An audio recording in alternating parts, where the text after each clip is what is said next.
guys, in case you haven't been following along, a lot has happened in my life since American Idol. My career has gone in a million different amazing directions, and best of all, I got married to the love of my life, and we have the other love of my life, our little boy DJ.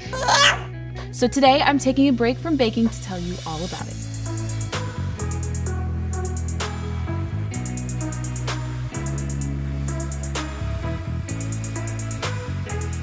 So if I had to sum up my entire experience on American Idol, I would call it terror-exciting.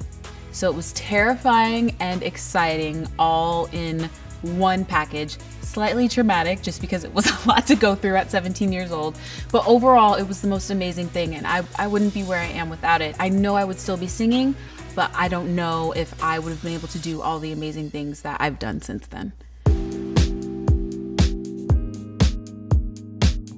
So the finale moment when I was standing there, if you guys watched the show, you remember me standing next to Ryan, and I always had to like lower myself down because to fit us both into frame, because when I'd wear heels, I'm 6'2" and over.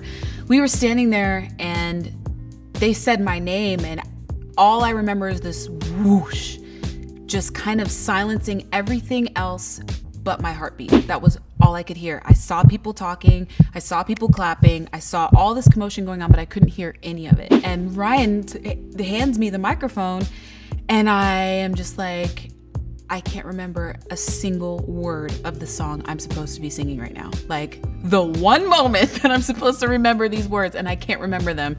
Thank God they came out. I don't know how, because my brain did not compute them. But I sang my song, and I just remember looking down and seeing my family standing there, and they're in tears and they're clapping, and there's pyrotechnics and confetti. It was a really amazing moment. And then I felt a tap on my shoulder, and it was like, Jordin, press in 5 minutes. And that has been my life ever since.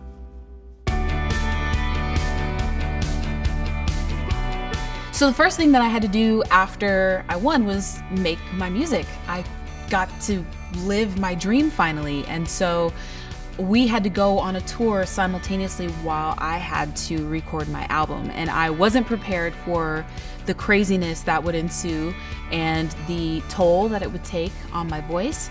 All my life I'd been singing one song here or there, and I was finally at the point where I was doing a set of songs every single night, and I wasn't used to it. I didn't know that I had to warm up. I didn't know, that eating certain foods and not exercising or not sleeping took a toll on my voice. I'd never really had to consider that.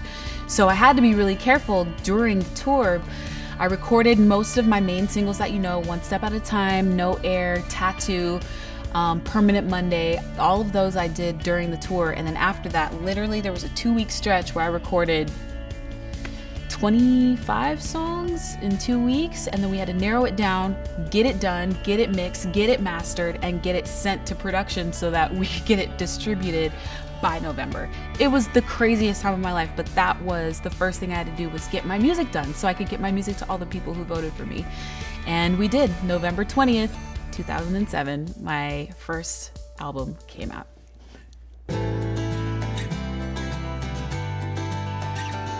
When I saw my album in stores, I don't really know how to describe it, because it was a feeling that I had dreamed of for so long, and then once I felt it, it was indescribable. It just was like the culmination of all of the best feelings that you've ever felt. And at the time, I was in New York City because we were doing press for it, and there was still the Virgin record stores, and that's where I saw it. And I walked in, and it was on the front case. As soon as you walked into the store, it was right there in front. And I was just like, oh, that's me. Like, I've been waiting so long for this, and now it's here. And it was really cool. And then they had, in these stores, they had these little listening sections where you could listen to the CD. And so I walked over, and they had mine there, and there was a guy who was listening to it. And I looked at him, and I just started talking to him, and I was like, what do you think of this album? Is it good? He had no idea that it was me. And so he starts talking to me and telling me how much he likes my album. And it was just a really surreal moment because he had no idea that it was me. No Air actually got nominated for a Grammy. And that in and of itself was another huge moment that I thought would be such a great bonus. Like, how cool would it be if my music was nominated for a Grammy? But I wasn't really thinking that it would happen, to be a new artist and to have new songs and to be nominated was really a great honor. So that happened, and then I got to do my first tour, aside from the Idol tour, which was with Alicia Keys. And it was amazing touring with her. She was so incredible. I used to watch her for 2 hours every single night, just completely just take over the stage and the audience. And I learned a lot from watching her about stage presence and just how to be in the moment as a performer. One of the big highlights that I really remember was I was a part of a tribute to Aretha Franklin. That was one of my first major performances that I did on an award show, and I was terrified because they said, "Okay, Jordin, you're singing Respect," and I was like, "What?" It was incredible because she was sitting in the front row, and I walked out and I saw her sitting there, and I was just like, "Please don't let me mess up this song. Please don't let me mess up this song." And I sang the song and I finished, and I made eye contact with her to nod to her, and she blew me a kiss. And I just remember thinking, I did it. She liked it. It was good. Like, I don't care what anybody else says about my performance. She blew me a kiss, and I'm okay with that. And then I put out my second album, which had Battlefield on it, which I love people to sing at the top of their lungs. That's one of my favorite songs to sing because people get so into it, and it's cathartic to be able to sing that song, I think. My third album, I think, was my best work cohesively to date. It was much older, well, not older, I wouldn't say that, but more mature because I've grown up. It took 6 years from my Battlefield album to my third album. I was very, very proud of it. I was proud of all my albums, but that one I fought for really hard. So for it to finally be out and for people to listen to it, and that was a huge, huge moment for me. In between all the music stuff, I was able to start acting. I had always wanted to. When I was a kid, I did community theater, and I loved it. I loved being able to dive into a different character and to be someone else for a little bit and experience what their life was like. My first major film was called Sparkle, and I was the lead. I remember auditioning for that movie thinking, this has to be God for sure, because my last name is Sparks and the movie is called Sparkle and the name of the character was Sparkle, and I was just like, this is amazing, like this would be so fun. And when they told me I got the part, I remember screaming. I opened my mouth to scream and nothing came out because it was so high pitched. I probably scared somebody, but maybe a dog heard it. That was also terrifying because it was my first role in a major film and I was the lead. And I was going up with these seasoned actors that have been doing it for years, and Whitney Houston is in it, and Derek Luke, and Carmody Jogo, and Tika Sumpter, and Omari Hardwick, and I was just like, hey guys, like, okay, here we go. So I just remember always waking up going, please don't let me suck today. Please don't let me suck today, because if I knew that if I didn't do well, it would affect everything else. And I really wanted to do the part justice, especially because one of my childhood inspirations was a part of it. And it was incredible to be a part of that. That moment and that time in my life, I will never forget. I got to do acting on another scale called The Great White Way, which is Broadway. And I had dreamt of doing Broadway since I was a little girl. My favorite musical of all time is Smokey Joe's Cafe. I would give an arm to be in it, just so you know, shameless plug. If it's coming back up, please call me so I can audition for it. But I got to do Broadway, and I did In the Heights. Lin-Manuel, who did Hamilton, you guys probably know what Hamilton is right now. In the Heights was what he did prior to that, and it was so much fun. And I remember, again, I was the newbie. I had never done Broadway before, and they just welcomed me with open arms, and I had a blast. I really wasn't prepared for how hard Broadway would be. It was 8 shows a week with 1 day off, and it was a lot, but I really loved it, and I do miss it every single day. So now I love all portions of my life, but to the best portion, the best piece, my family. I love being able to do music. I love being able to act, but at the end of the day, like, family is what's gonna be there, and family is what's gonna be there for you. That's the most important thing to me. And oh my gosh, I get emotional just thinking about it. They're just so great. I love them so much. Our moms actually introduced us on a group chat, and we were like, hey, nice to meet you, and we're gonna move over to another thread. Bye moms, we love you. And so we started talking on a different thread, and we ended up talking almost every single day. I knew the second day that I was gonna marry him.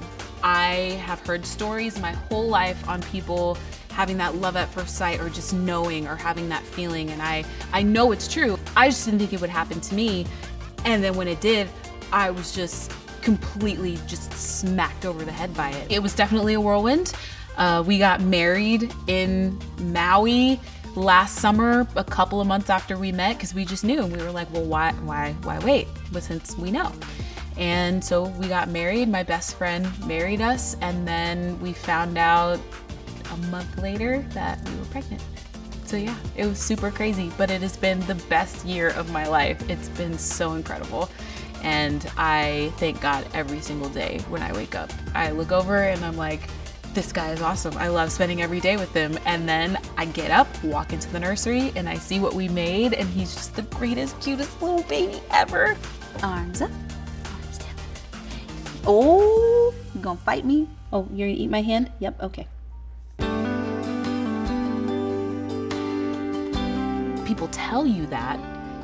They tell you, logically, I heard you say it, but to feel it is on another planet. It's just indescribable. I don't know how to describe the love that I feel for this being that I helped create. Like, he was in my tummy and now he's here, and I'm taking care of him, and he relies on me for everything, but then he cries in the middle of the night, but then he gives you that little smile and he looks at you and you just melt, and your whole world is all right again. It's amazing. I love it. I'm soaking in every moment that I can, because I know he's not going to stay this small forever. And he's so cute and so precious right now. And he's learning such new things every single day, discovering his voice. He's discovering his hands. He's discovering life. Oh, God. He's so awesome. And I'm thankful that he chose me, chose us to be his parents, because he's a great little kid. Oh, it's the type of love that just overwhelms you, just completely overwhelms you. Thank you, in the best way. I'm not sad at all, I promise. I'm gonna just hold on to this, thank you.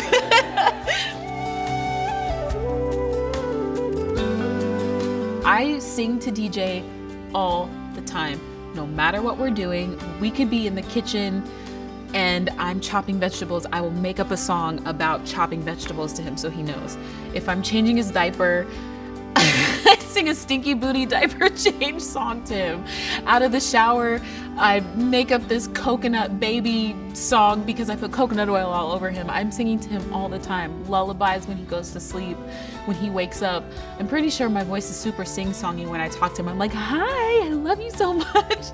So I'm hoping some little piece of him loves to be musical. And I also hope he gets his dad athletic ability, because Dana, when he played college basketball, was unstoppable. So this show I am just so excited about. I love the name Heart of the Batter. Isn't it cute? Seriously, you guys. Seriously, come on. It's clever, isn't it? When I sing a song, I feel like everything is right with the world. When I am baking, I feel at peace as well. And it's when you can find something that does that for you, you hold on to it. So even if these cameras weren't here and the lights and all that stuff, I would still be at home in my kitchen baking, taking pictures and showing you guys anyway, because I love to do it. I want people to be able to see a different side of me. I want you guys to be able to, take journeys with me with my personal stories through what I make. And with this opportunity and being a part of the King community, I think I'm really gonna have the chance to do that and to really get to connect with you guys on a different level than I have over the past decade. Oh my gosh, I can say that now. The past decade of my life. For you guys who have been there with me since the very beginning, thank you so much. You guys have helped make my dreams come true, and for everybody who's kind of popped in along the way, and maybe if it's today, just now, discovering who I am and what I do, thank you. I appreciate it. So that's just a little glimpse of what I've been up to, and I hope I've gotten you up to speed, and I have so many more stories to share with you guys. So please make sure to subscribe, and also please let me know what you guys want to see from me, recipes, what you guys want to know about me, what you guys are looking for. I would love to hear from you so that I can get it to you. All right, see you next time. Say bye-bye, DJ. Bye-bye. Say bye-bye.